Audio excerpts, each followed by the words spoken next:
personal the campaigns. campaign. Yeah. Iran does not want Trump winning because he's going to shut down so much of this nonsense that's going down. All we're going to get is a 4-year respite if he wins. But you better believe they're going to try to fix the election again, like they did before. Actually, they did it in 2016. Yeah. Too. Yes. Interesting that anybody who debates or questions the results of the 2020 election is considered mean and hateful. If you speak too loud, you're going to jail. Yet Hillary Clinton in 2016 said that the election was stolen from her. Anybody see her in jail? It is so one-sided. Yeah, she's living with Bill. She's living with Bill. That's well, we know who wears the pants in that family. Actually, it has to be her. If you've ever seen you've never seen her with a dress. Okay, I'm getting off the track here. You know, Peter again is one of these disciples that is just like James, just like John. They're in your face. Totally. They say things that are a little bit uncomfortable. Now, we already got through the first part of Peter. Now we're going to continue with that, and again, I'm really not sure how much further to go because it'll be really, really quick if I just finish that chapter, but the next chapter is kind of, you'll see what I mean. Okay, we're going to try to finish 2 Peter, 1 Peter chapter 2. Now we left off I think we got to verse 12. So we talked about the cornerstone. Who is the cornerstone? Mm-hmm. Jesus. Mm-hmm. You cannot build your bricks on the foundation because they can overlap and the building won't be secure. You have to have a cornerstone. Like the cornerstone of our faith has to be Jesus. He is our foundation. He is our rock.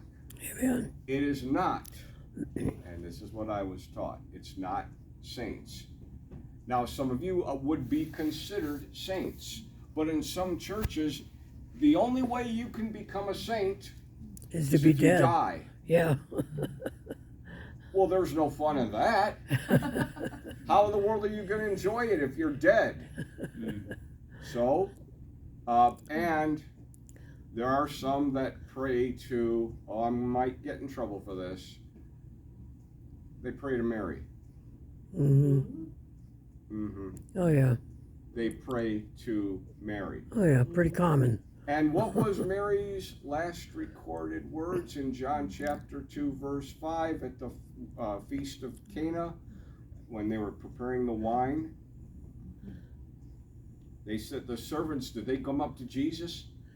No, they came up to his mom. Mom! Mrs. Jesus! We're telling on him. What did she say? She points to her son and says, whatever he says, do it. Yeah. Amen. That's the last recorded words we have of Mary.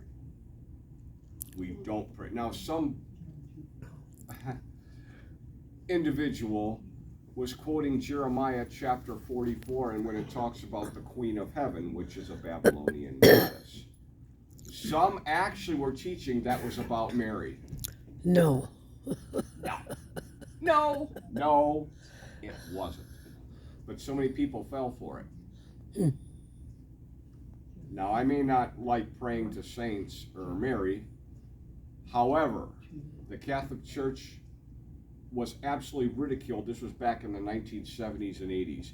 Well, it's kind of like now. They're very passionate about the abortion issue, and the government's trying to shut them up. Because the government, if they get elected, want abortion, whatever you want, right up to delivery. Mm. Matter of fact, once it's delivered, you can kill it. Well, now that's homicide. Mm-hmm. Should be homicide. But can't tell them that. They're trying to change the Constitution, and we talk about. Look at what America's happened. It's all around the world. Mm-hmm. Yes, it's disintegrating here. It's disintegrating all around the world. Mm-hmm.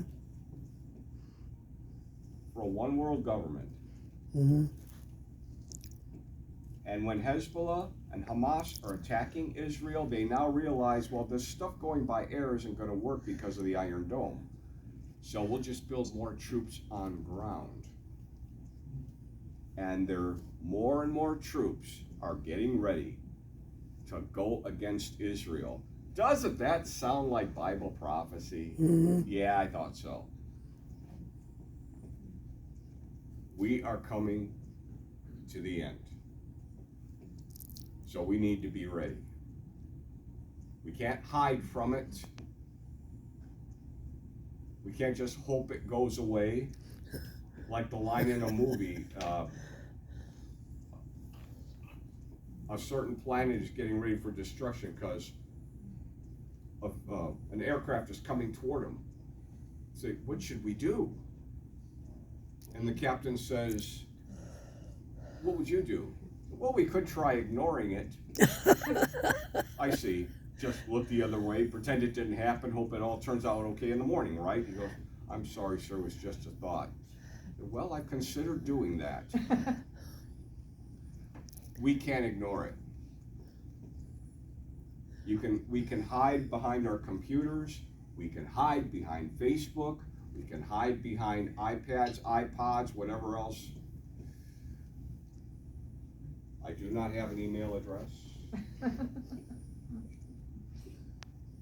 And I changed my phone number. If you call me, you're going to get a female voice. The number you're trying to reach. So they can't trace my voice. This thing with AI. Yep. Look out, folks. Yep. That's way too personal. Amen. And they're using it for evil. And they are doing everything they can to get information from us. If you use a debit card, a credit card, folks, they have your information. And they're paying attention to what you buy. Folks, the end is coming. And back when Peter was writing this, they had a very wicked emperor named Nero that was not nice to Christians. Let's find out about, so how do we handle this? What does Peter say? Starting in verse 13. Therefore, this might get a little touchy. Submit yourselves